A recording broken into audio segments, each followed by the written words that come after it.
আপনারা দেখছেন ২১শে টেলিভিশন।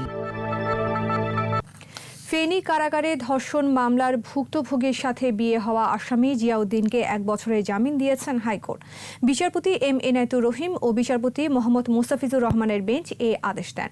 আদেশে আদালত বলেছেন, এই 1 বছরের মধ্যে যদি প্রতারণার কোনো প্রমাণ পাওয়া যায় তাহলে সেভাবে পদক্ষেপ নেবে বিচারিক আদালত।